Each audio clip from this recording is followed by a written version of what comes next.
2016년 7월 20일에 개봉한 영화 부산행은 개봉 19일 만인 8월 7일 1000만 관객을 돌파했습니다. 한국에서 좀비 블록버스터물을? 라는 의문을 불러왔던 부산행은 칸 영화제에 초청되어 호평을 받는 것을 시작으로 개봉 전 논란과 영화의 호불호를 떠나 압도적인 흥행 속도를 보여주며 국내 영화 중에는 14번째, 국내에 개봉한 모든 영화를 통틀어서는 18번째 1000만 관객 영화가 되었습니다. 그래서 준비한 당연히 부산행의 스포일러가 가득하니까 영화를 아직 안 보신 분은 지금 영상을 멈추세요. 그럼 영화 부산행에 관한 흥미로운 7가지 이야기 바로 시작합니다. 최고의 효율.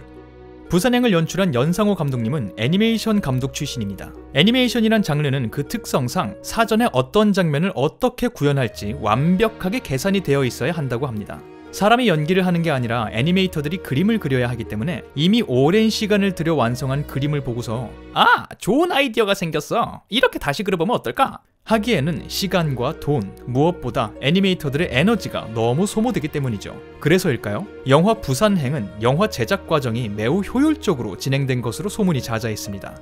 영화의 딱 한 장면, 좀비들의 열차 추격 장면이 즉흥적으로 추가된 것을 제외하면 다른 장면들은 거의 다 사전에 계획된 대로 촬영되었고, 심지어 촬영 때마다 같은 장면을 많이 찍지도 않았다고 합니다. 보통은 좋은 그림 혹은 새로운 느낌을 넣어보기 위해서 같은 장면을 여러 번 촬영하기도 하는데요. 연상호 감독님은 매번 촬영할 때 초반부에 좋은 그림들이 나왔어요 라는 쿨한 말로 이 모든 효율성을 한 번에 설명했습니다.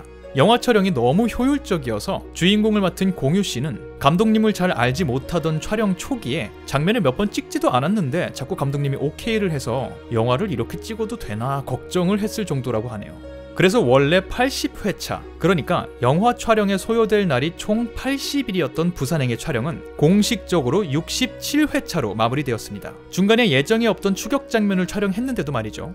촬영이 스케줄을 매번 앞서다 보니까 하루 종일 촬영을 할까봐 야식을 준비했는데 야식을 먹기도 전에 촬영이 끝난다거나 오후 3시에 공식적인 촬영이 다 끝난 날도 있었다고 하네요. 이런 촬영 회차의 감소는 자연스럽게 제작비의 절약으로 이어졌는데요. 연상호 감독님은 한 인터뷰를 통해 촬영 초기에는 예산이 걱정돼서 회식할 때마다 삼겹살만 먹었는데 언젠가부터 회식할 때마다 소고기를 먹었다는 말도 하셨죠.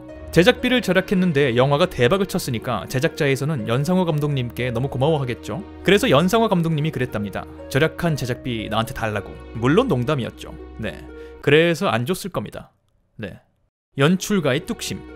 부산행의 호불호를 극명하게 갈라놓았던 부분은 극 중에 흐르는 신파, 그러니까 과도한 감정 자극의 기운이었는데요. 이 기운의 정점을 찍은 것이 영화 후반부에 등장하는 공유씨의 분유 광고를 떠올리게 하는 그 하얗고 밝고 잘생기고 빛나는 장면인데요. 연상호 감독님이 만들던 기존의 애니메이션들이 우리 사회의 어두운 면을 보여주는 작품들이었기 때문에 이 장면은 영화의 흥행을 노린 제작사가 억지로 집어넣었을 거라는 추측이 있었는데요. 사실 이 장면은 연상호 감독님이 끝까지 고집해서 집어넣은 장면이라고 합니다. 오히려 제작사는 이 장면을 줄이거나 빼자고 했다고 하네요. 칸 영화제에서 영화를 본 기자들도 제작사처럼 이 장면을 빼는 게 어떻겠냐고 말을 했다고 하는데요. 연상호 감독님은 이 장면이야말로 상업 영화의 정점을 찍는 장면이라고 생각하셨다고 하네요. 그래서 모든 반대를 무시하고 그 장면을 꼭 집어넣었다고 하네요. 한 가지 재밌는 사실은 칸 영화제에서 영화를 먼저 봤던 분들이 국내 시사회에서 영화를 한 번 더 본 다음에 감독님한테 와서 그 장면을 줄이니까 더 좋아졌다 라는 말들을 했다고 합니다. 실제로는 하나도 안 줄였는데 말이죠. 진짜로 하나도 안 줄였대요. 그의 메소드 연기. 극중 공유씨의 딸로 나오는 배우 김수환 양은 실제로 촬영장의 마스코트였다고 하는데요. 아이돌 가수들의 춤도 곧잘 따라추면서 어른들의 귀여움을 한몸에 받았다고 합니다. 공유씨는 힘들다는 말 한마디 없이 촬영에 임하는 김수환 양을 보면서 기특하기도 하고 너무 성숙하기도 한 모습에 안쓰럽기도 했지만 다른 배우들처럼 수환 양에게 마냥 친근하게 다가갈 수는 없었다고 합니다. 오히려 본인은 그럴 때일수록 한 걸음 빠졌다고 하는데요. 영화에서 둘의 관계가 친하지 않은 부녀 관계였기 때문에 사적으로 너무 친해지면 그 친밀함이 영화에 묻어날까 걱정되었다고 합니다. 쉽지 않은 일이었겠죠. 무엇보다 상대 배역이었으니까 더 친해지고 싶었을 텐데 말이죠. 아무튼 그렇게 영화 촬영이 종료되고 한참 시간이 지난 후 연상호 감독님이 따로 공유씨를 불러내서 일부러 수환 양과 거리를 둔 것을 알고 있다면서 그래서 고마웠다고 말했다고 합니다.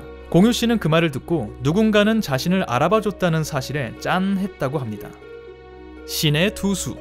이미 기사를 통해 많이 알려진 사실이긴 합니다만 원래 김수환 양이 맡은 역할은 남자 아역의 역할이었습니다. 그러니까 아버지와 아들이 출연하는 게 부산행의 원래 설정이었죠. 하지만 우연히 연상호 감독님이 김수환 양의 연기를 보게 되면서 모든 설정을 바꿔서라도 김수환 양을 영화에 캐스팅해야겠다고 마음을 먹었다고 하네요. 실제로 그렇게 됐고요.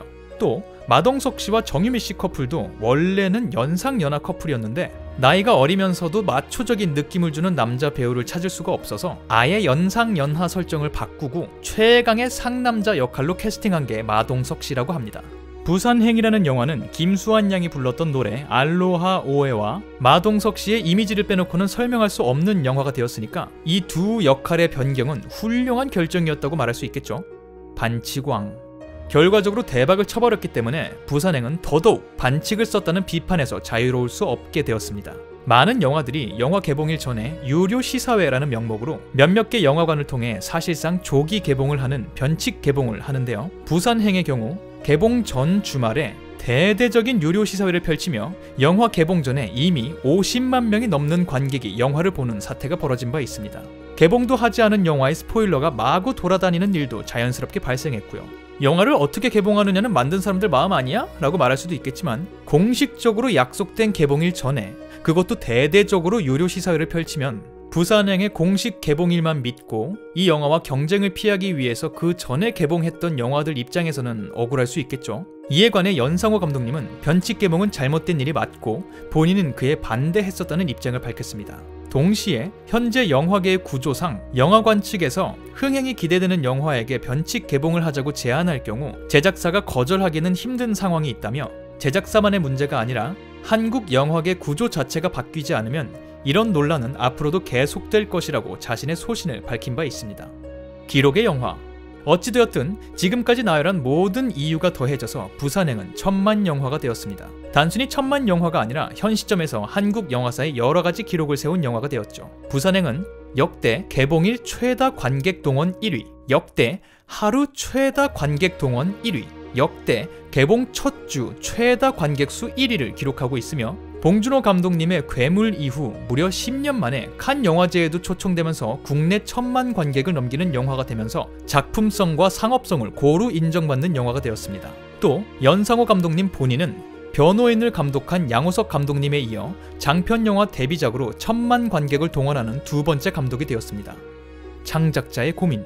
부산행의 이런 엄청난 흥행은 연상호 감독님 본인에게도 여러가지 변화를 가져왔을 텐데요. 최근 연상호 감독님은 누군가가 시나리오를 갖다주면서 애니메이션과 실사 영화 중 뭘로 만들겠냐라고 물어보면 과거에는 당연히 애니메이션이라고 대답했겠지만 현재 시점에서는 실사 영화라고 대답할 것 같다라는 말을 했습니다. 단순히 본인의 취향의 문제가 아니라 산업의 문제일 수도 가깝게는 본인과 함께 작업하는 스태프들의 문제일 수도 있겠다는 그의 답변은 애니메이션 감독으로서의 자부심을 갖고 있는 그의 마음과 애니메이션은 돈이 되지 않는다는 현실에서 고민하는 그의 마음이 동시에 느껴져서 조금 짠하더군요. 네, 이렇게 부산행에 관한 7가지 이야기를 풀어보았습니다. 부산행을 관람한 분들께서 재밌게 봐주신 영상이 되었길 바라며 저는 다음번 다른 영상으로 돌아오도록 하겠습니다. 감사합니다.